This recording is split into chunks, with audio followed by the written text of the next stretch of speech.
right now the tariff for batteries being imported into the US is 7.5%. Based on statements made by Trump today, it looks like there will be a additional 25% tariff plus an extra 10% tariff on imports from China, get you up to around 40% tariff at this point. That really does change the dynamics quite significantly. Do you think it's a fundamental thing? Like we will never get cell manufacturing right in Europe? If you look at Eastern Europe right now, there's a lot of Asian players who are producing cells at significant volumes, be that Korean players or Chinese. So there is evidence that it definitely can be done within Europe. How should we be thinking about EVs versus stationary? I like to think of the ESS market as kind of the little sibling to the EV space, unfortunately. So, when we think about kind of global battery demand this year, we're looking at around 1.3 terawatt hours. And the storage market represents about 15% market share. So we're expecting about 200 gigawatt hours this year across the globe. It is growing faster than anything else. The global battery energy storage market is undergoing rapid transformation. Falling lithium prices, manufacturing differences, and potential tariffs all play a role. What's going on in the different markets, and what does the future of battery demand look like? In today's episode, Iola Hughes, Head of Research at Rho Motion, joins Ed to discuss. If you're enjoying the podcast, please hit subscribe so you never miss an episode, and leave us a rating wherever you listen. Let's jump in. Hello and welcome to another episode of Transmission. Today we're joined by Iola. Iola, welcome. Thanks for having me. Oh, thank you for being here. And so as ever, we'd really like to kick off with who you are and Rho Motion, who you work for. What do they do? Who are their typical customers? Yeah, thanks, Ed. So, my name's Iola Hughes. I'm head of research at a company called Rho Motion. Rho Motion was set up about 6 years ago to essentially give insights on the battery demand markets. So that started with really primarily the EV space, tracking EV sales on a monthly basis and building out outlooks for battery demand.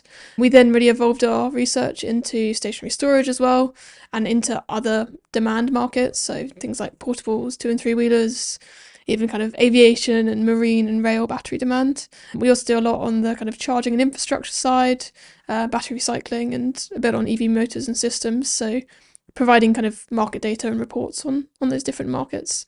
And we were recently acquired by Benchmark Mineral Intelligence, who are more focused on the upstream. Essentially now we're kind of providing that full value chain from mine through to battery application. Okay, and this is going to be incredibly hard to stay on topic because the concept of like rail battery sounds incredibly exciting, and we should talk about that very briefly. What is going on in rail battery? So there's a few people working on kind of fully electric solutions, but the main demand right now is more kind of hybrid solutions. So you're looking at basically kind of reducing some of that diesel usage right now by putting in battery solutions to kind of accompany that. I love it. Okay, and this almost marks like a two-parter, this podcast episode, because we had Aaron Wade on a few weeks ago around lithium costs and changes in lithium supply chain. Did you get a chance to listen to Aaron's work? Yeah, I did. Yeah, it was very interesting. Very good. And more or less, are you kind of seeing the market in the same way? So if I kind of summarize a little bit of where Aaron was, he was kind of seeing battery cells in that sort of $60 per kilowatt hour type range. Yeah, definitely. Over the last kind of 18 months, cell prices have dropped really dramatically, particularly in China. And that's primarily primarily linked to where the lithium price is. So back in kind of the end of 2022, we saw lithium prices up at kind of $80,000 a ton. And now that's in September, it kind of got down to around 10,000. So that can be directly correlated with those prices that we're seeing. I'd say the kind of range of cell price that we're seeing on the low end for kind of tier 3, essentially kind of low quality LFP cells, you could be looking as low as kind of $35 per kilowatt hour. This is not really a sustainable price, and we're certainly hearing people talking about, even selling at a negative margin. But I would say, yeah, more typically those LFP cells that we see as kind of good quality tier 1 would be in that range that Aaron spoke about. When you say tier 3, what does that mean? Like, surely a kilowatt hour is a kilowatt hour. Yeah, so I mean, it really comes down to how established the player is, how many off-takers it has, and essentially kind of how trusted it is by the market. And that's really based on the quality of the cell that's being produced. So ultimately, not all cells are created equal. You'll have some which are higher quality or better made than others. And, that's not necessarily the fundamental material that's going into it, although that could make an impact. You can have better grades of different battery materials, but also the actual kind of manufacturing process and the product that you get at the end might be of varying quality. It might come through in like the ability to hit warranty, the number of cycles, that kind of performance detail. Okay. And Rho Motion did a really interesting piece in the last week or two around the costs of manufacturing within China. And you were talking about an $80 per kilowatt hour number. What is in that $80 per kilowatt hour? Yeah, so that was a really impressive stat. So something that we do at Rho Motion is we track essentially grid scale projects around the world and various metrics around them. We're not necessarily looking at when the projects come online, but everything up until that point. So almost where Modo takes over. And in the Chinese market, we can essentially track equipment bidding, and that's the price that people have paid for the equipment. And then from that, we get our kind of average system price. So that, I think it was around $82 per kilowatt hour in the last quarter it came out at. That's maybe reflective of some lower quality products. I think people like CATL, you may be looking at closer to the $100 per kilowatt hour mark, but that includes, the cells, the pack, the casing, this kind of system. It also includes the BMS, the PCS, so battery management system and power conversion system, inverters, and also the installation. So it really is kind of the full package. This system, someone buys it and it gets delivered to a site, it gets installed, and there's going to have to be a bit more integration that takes place that the developer will usually do, but for pretty much all intents and purposes, that's the biggest part of the cost. I mean, that's just like an absolutely crazy number, right? $82 per kilowatt hour installed, maybe excluding a little bit on, say, EPC or land costs, that sort of thing. Yeah. Okay. But so in China, that would be very cheap as well. Low anyway. Yeah. It's kind of a mind-blowing number. And maybe to kind of make it a bit more real. So what would that kind of same system cost in the US? Yeah. So we use Tesla as a comparison point, and their product is certainly a more premium one. But right now you'd be looking at around $250 per kilowatt hour for the equivalent system to be delivered, installed. And really that comes down to Tesla's supply chain right now, and also just the more expensive kind of labor costs associated with that. So, right now, whereas in the Chinese market, you may have an integrator who produces their own cells and then also does the integration themselves. When you're comparing that to a US player, they're going to be purchasing cells from China. So Tesla buy their cells from CATL, and then those will go to the US market. And then they'll do their pack assembly there and then their system assembly there. So just a lot more costs involved and, extra steps. And then when you've got to think about tariffs, which maybe we can talk about in a bit more detail, that can also change things quite significantly. And so when Tesla buys the cells from CATL, is it bringing in the cells from CATL or is it bringing in a kind of more comprehensive solution? So they do cells. So historically, it would have been the packs as well. And that's what we see other players do. So if you think about some of the other big integrators, they won't be doing the packs themselves. Fluence traditionally has been buying in packs from CATL. However, a lot of these players are now moving over to introduce their own pack manufacturing as well. Part of the reason they're doing that, particularly in the US market, is to tap into part of the Inflation Reduction Act. So you can get a $10 per kilowatt hour production tax credit for pack manufacturing. So that's kind of an added bonus. And it also helps with meeting some kind of domestic content adders, which can bring an extra bonus to when you're building in North America. Okay. And I think people have got a good idea of what a cell looks like. And I think people know what a 20-foot shipping container looks like. What is a pack? So a pack would essentially kind of bring together a number of cells into a kind of bigger container in a way. Like 5, 10, yeah, exactly, 100. Exactly. Yeah, so it would depend on the size of the cell. So historically, when we were, when this market was using maybe 100 to 200 amp hour cells, you would have had more cells within the pack. Now the market is at a point where typically you use kind of 314 amp hour or 280 moving to 314 amp hour. That's the kind of the single cell capacity.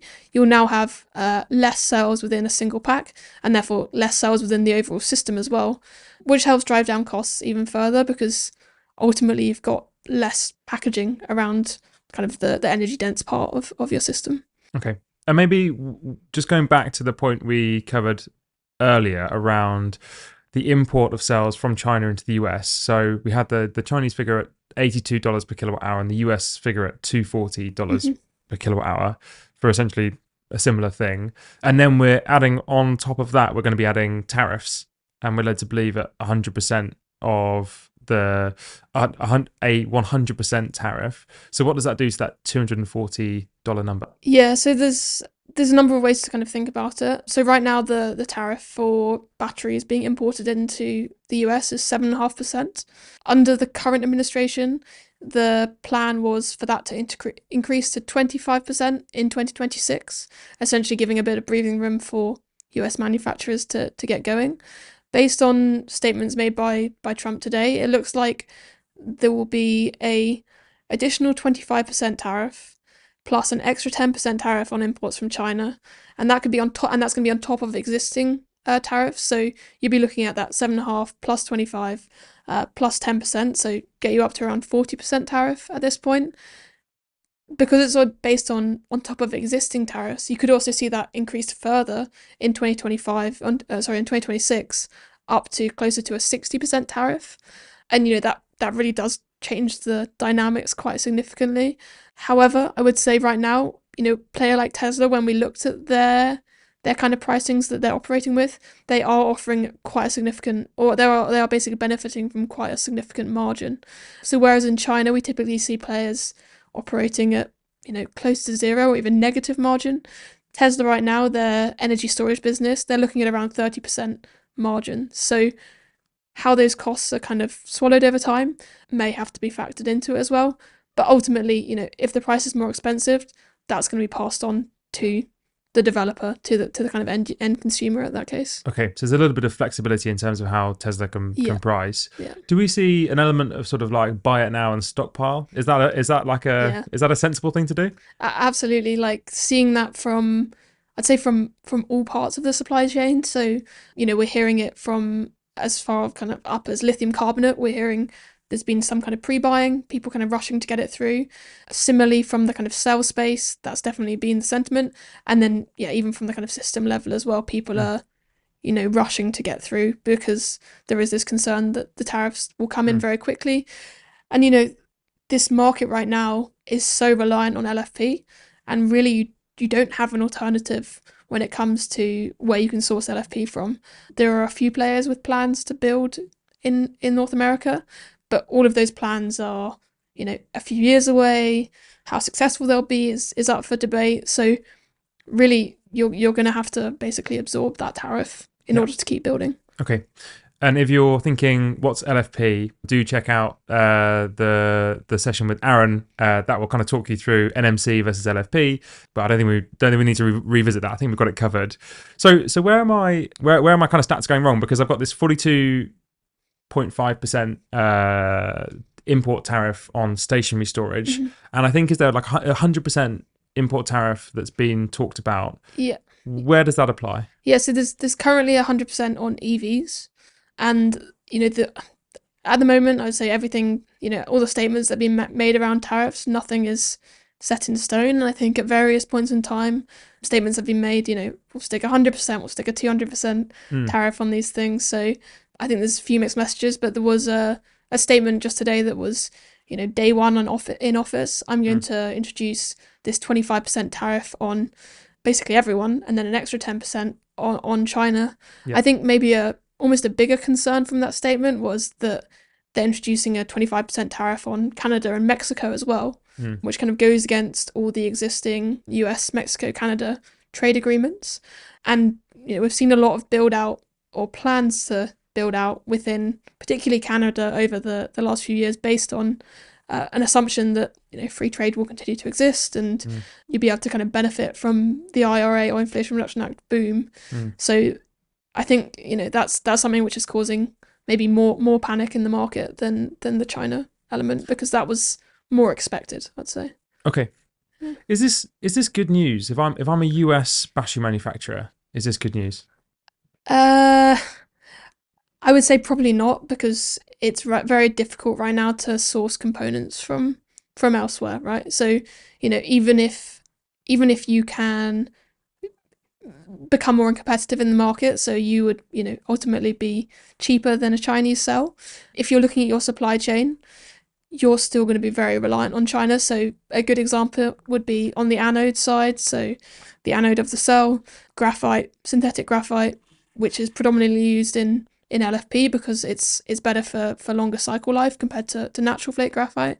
That's almost entirely reliant on the Chinese supply chain. So even if you can build in the US, you are still at a whim of the Chinese supply chain, at least for now. So I think it would be a concern kind of across the board, and you'd also be concerned about impact it can have on demand, and then ultimately kind of consumers as well. Well, that's just it, isn't it? It's kind of you're in competition all of the time with other forms of flexibility. So your gas-fired generation, if all of a sudden the total battery fleet adds an extra 25% to cost, then maybe fewer batteries and therefore higher cost to consumers. Yeah, I think that the gas point is a really big one. I think I was in the US a few weeks ago, and the number of people who were talking about, the EPA rulings, the Environmental Protection Agency ratings, and the rules that currently exist basically encourage kind of the switching off of gas peaker plants in favour of renewables and storage and other assets.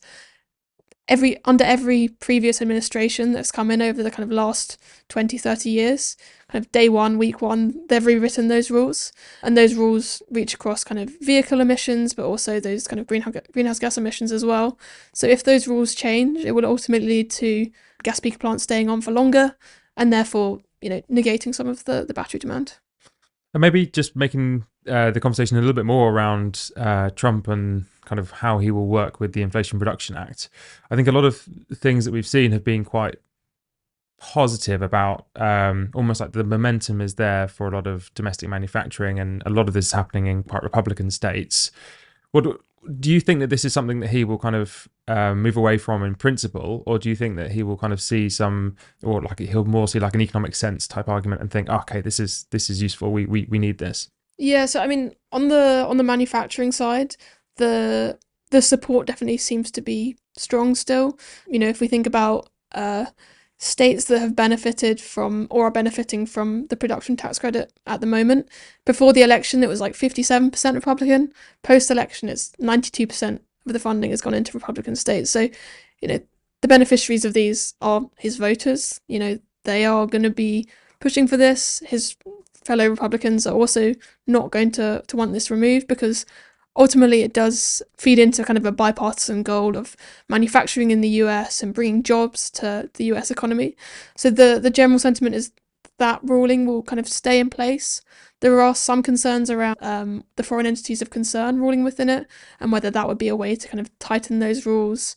On the flip side, there's also been talk that maybe Trump will welcome Chinese players into the North American market, but on his terms, essentially kind of take the Chinese model that they had 20 or so years ago, where they invited US and European EV, sort of rather ICE manufacturers into the country, but they had to form joint ventures and partnerships. So having that kind of technology transfer into the US could certainly be a really positive thing. But in the immediate term, bigger tariffs are going to make it more difficult for people to build batteries. That's the key thing, I think. Okay.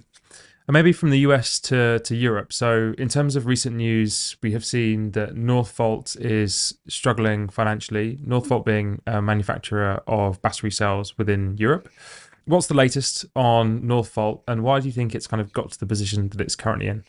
Yeah, so quite a sad week for European battery manufacturing. So yeah, Northvolt filed a bankruptcy in the US this week.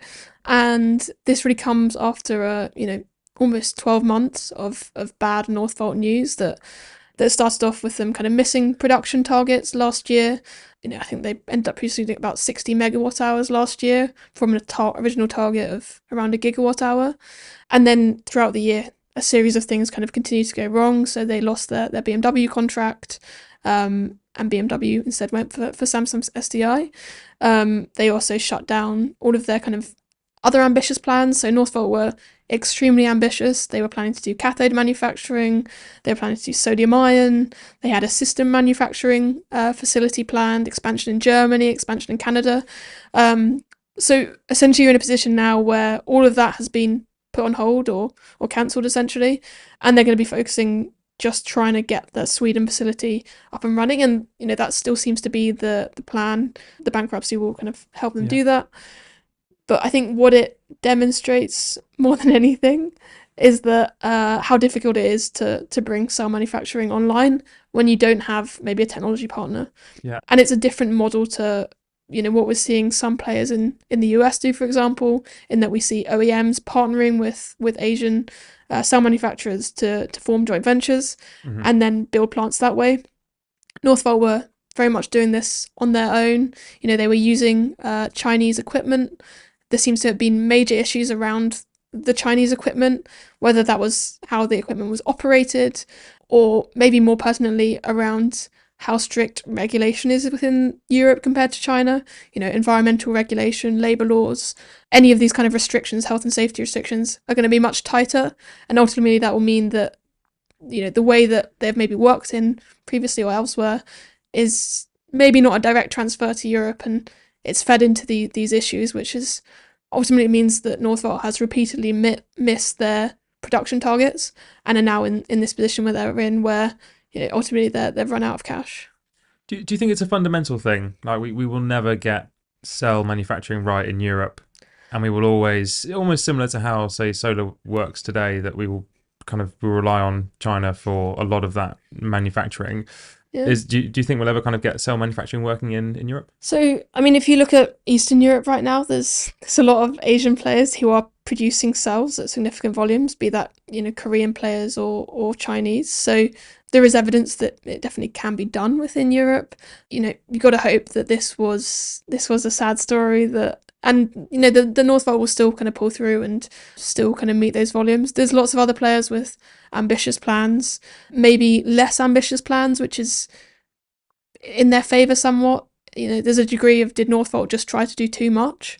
Should they have just been focusing on what they kind of set out to do rather than all of these different plans and ambitions? Yeah. But yeah, people like Verkor, Morrow, ACC, they're all planning to produce cells, and hopefully, we'll get going in the next few years.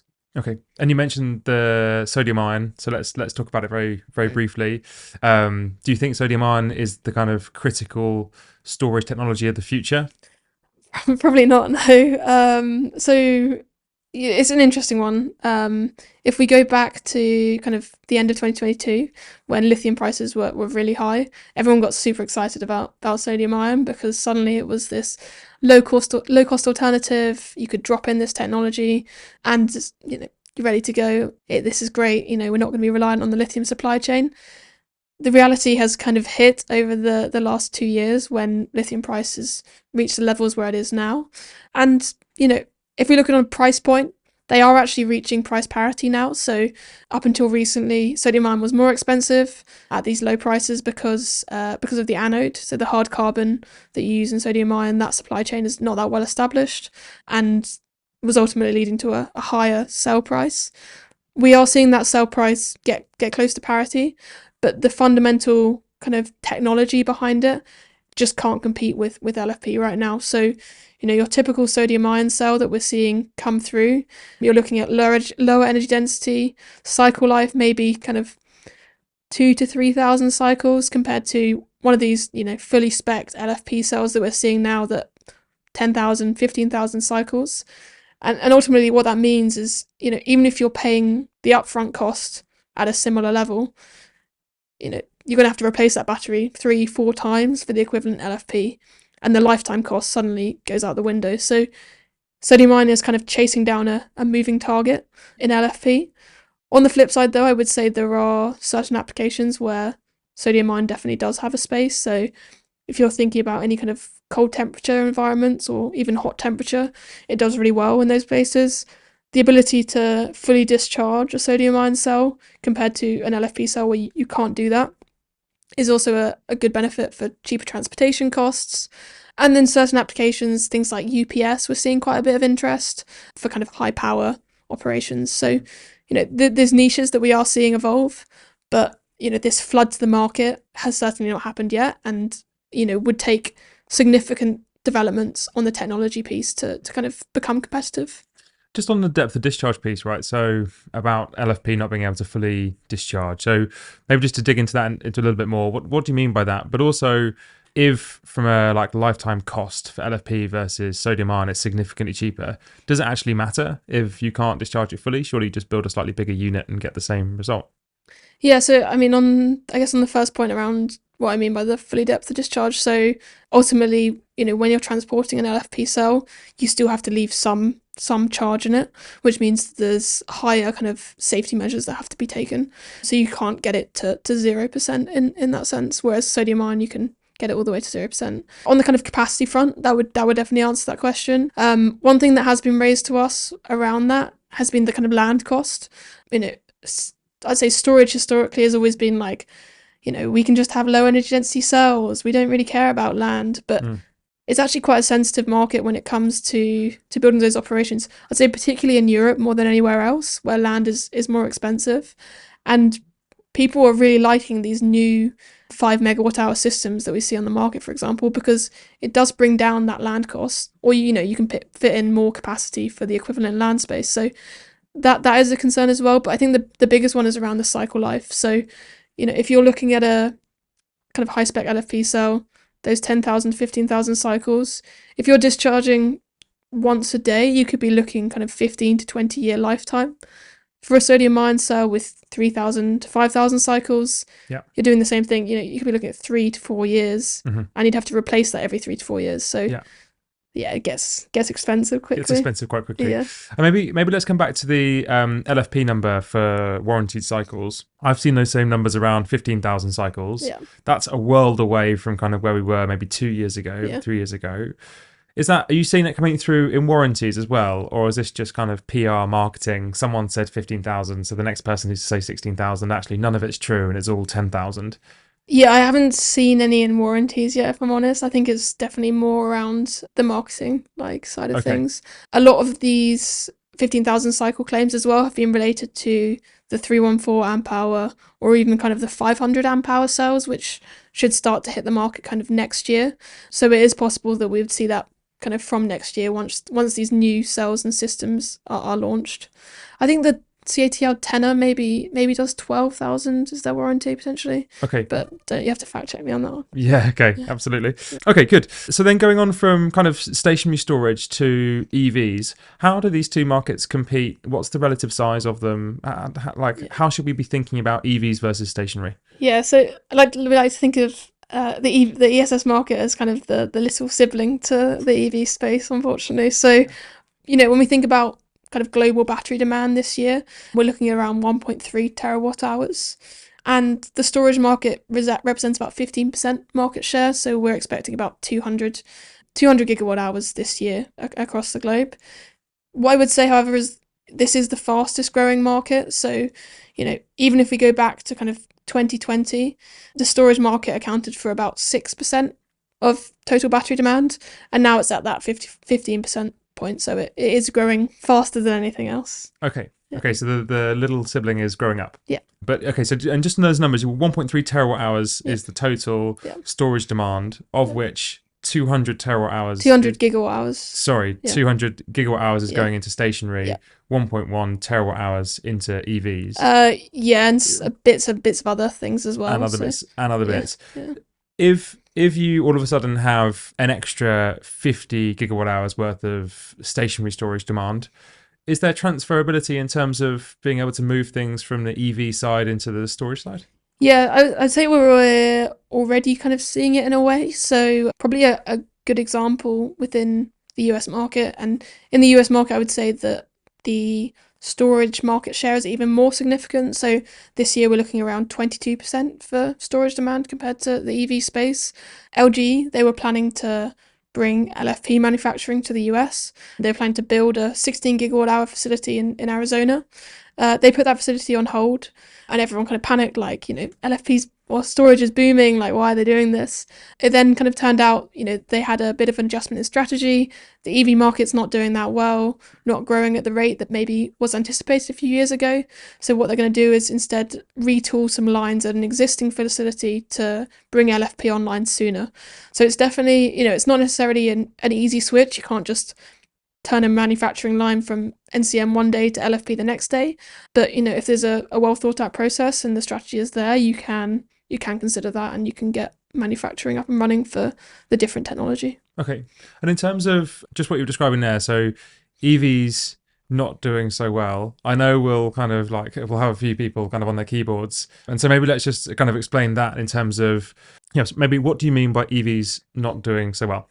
Yeah, I mean, so when you look at it from a global perspective, I would say EVs are doing very well. So, China this year is expected to grow at close to 40% growth, which is really impressive. And, we're seeing consistently over the last few months EV sales over 1 million units each month. You compare that to the US market and the European market, and maybe talk about the US market first. US market, we're looking at about 10% growth this year. Pretty moderate. Things are kind of ticking along quite nicely. You currently have a consumer tax credit, which has had quite positive uptake. That looks likely to go in the coming months, but nothing too crazy to talk about. The number of units we're seeing sold monthly in China is not near enough equivalent to what we see in the kind of full year in the US. So things are moving, but quite slowly. European market is a bit of a different story. So this year we're seeing negative growth in the EV side in Europe. And, that's the first time since EV sales have really begun that we've seen negative growth happen. What does negative growth mean? So we're seeing a year-on-year decline of about 4%. And that ultimately comes down to Germany. So Germany is the largest auto market in Europe. Germany EV sales are down 20% compared to the same period last year, because they had a shock removal of their BEV subsidy, their battery electric vehicle subsidy, and that really had an immediate impact on that market. The UK is really the only kind of shining light when it comes to European growth this year. There's a quite strong zero emission vehicle mandate in place that requires 22% of vehicles to be zero emission this year, and we're seeing strong growth in the UK. But outside of the UK and a few other countries, it's generally not being good news this year in Europe. And ultimately what this kind of feeds into is a negative sentiment story, which then kind of gets carried away with itself. People see a headline of, EV sales are down. They think, the technology's not ready. Charging infrastructure can't be there yet. Maybe I won't buy an EV yet. And it kind of just starts this endless cycle. Even with the kind of Northvolt stuff, a lot of that initial rhetoric was almost tied to the EV demand is in decline and battery demand is falling off a cliff. But this is I'd say a short-term road bump. The long-term sentiment is still very much there, and policy support in the coming years for electrification is very strong. Okay. And maybe let's kind of get the crystal ball out and go into the future, the 2030s, not so far away. Yeah. What do you think that picture for EV demand, but also stationary storage demand looks like? Yeah, so I didn't have the figure off the top of my head. I should have got that. But in terms of kind of growth rates, we are expecting kind of sustained strong growth over the coming years. When we think about Europe, for example, as a kind of a good point, Europe has very strong CO2 emission policies. So they have kind of a step change nature. So in 2025, an adjustment has to be made. And then in 2030, you're looking at a kind of 55% decline from 2021 levels. So you can kind of translate that into, pretty ambitious amount of electrification in order to get there. The US also has strong kind of EPA standards that exist currently. They will likely get rewritten. The level to which they get rewritten is a big question. And then China, I'd say, is on this pathway where electrification is very much the status quo now. When we think about kind of the costing or the price of an EV versus an internal combustion engine, in China, it's now cheaper to buy an EV. Yeah. So, why wouldn't you buy an EV in that sense? So, we're seeing consistent months where EV penetration rate exceeds, and that momentum is going to carry on in the coming years. And then on the storage side, continued strong growth kind of across the board. When we think about where storage is being deployed right now, it really is a China story, a California story, and a Texas story, with a little sprinkling of the UK in there as well. And then when we think about the kind of global context of renewable build out, there is so much opportunity for kind of growth. I think a really interesting one at the moment we've been looking at is kind of the Middle East. We're seeing a lot of tenders come through there. We're even seeing players like Lithium announce that they're going to bring system manufacturing to the region.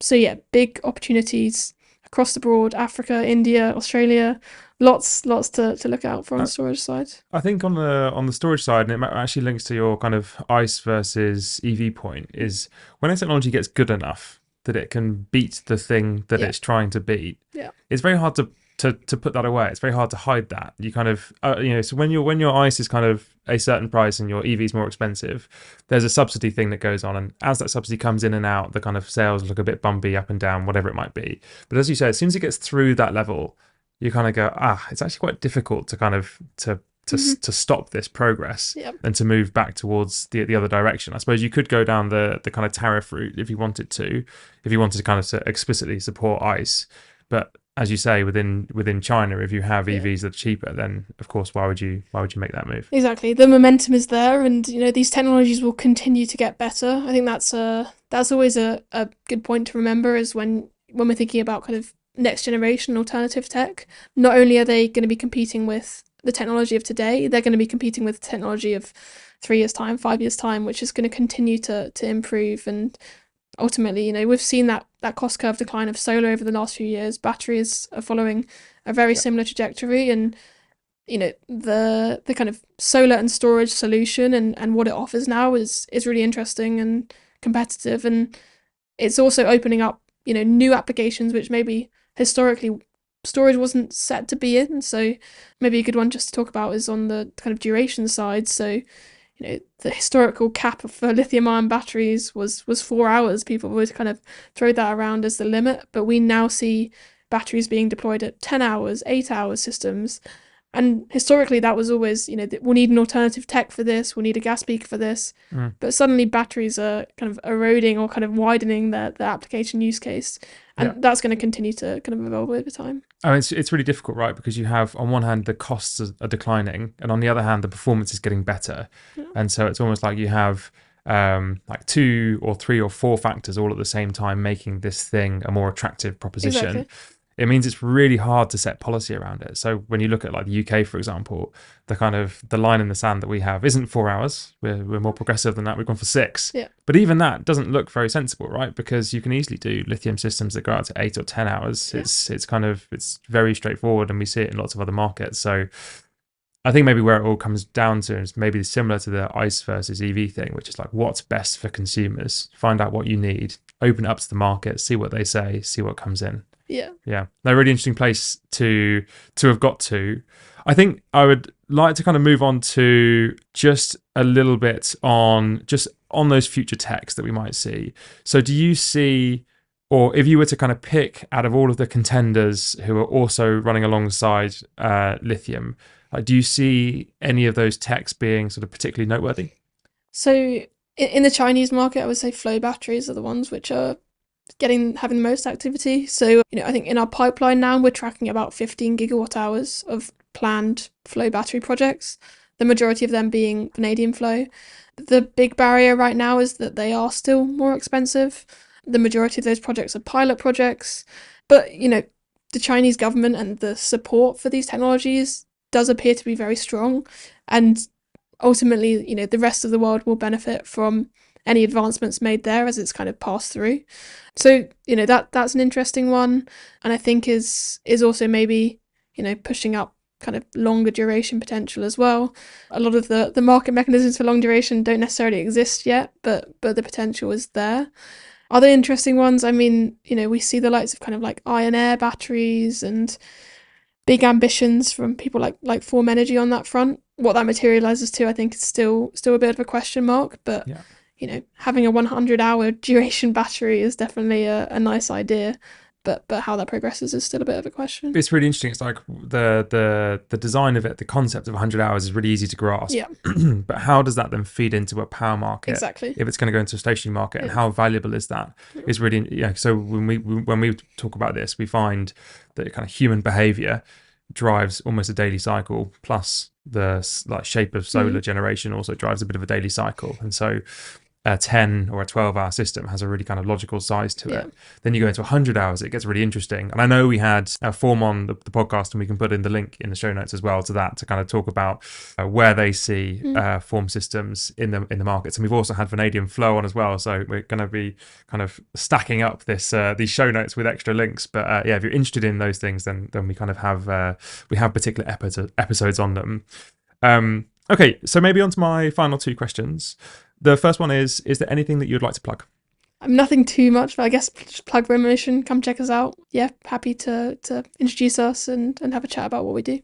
Superb. And how would someone find Rho Motion? You can go to our website, rhomotion.com, or you can find me on LinkedIn, Twitter, or the usual. Blue Sky, potentially. It's actually one post so far. Yeah, exactly. Very good.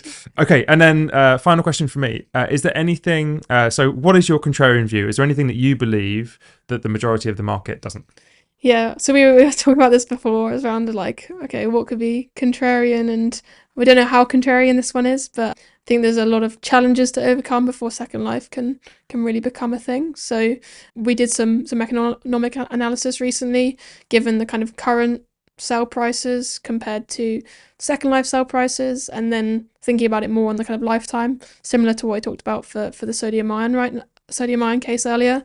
And ultimately what it comes down to is it's going to be very, very difficult to make Second Life competitive, at least in the current market, and you would be better off kind of sending that to recycling or even discarding the battery altogether. So I'm not too optimistic on the Second Life front. Okay, maybe some challenge. So I've talked to a few people on Second Life recently, and they would say, hold on a moment, don't do that. There's life in that battery yet. Yeah. We can take it from a variety of resources. We can bring that in, we can set it up so that we're kind of bringing together lots of cells from different places, put that together, run it at a slightly lower level, and hey, there's value there.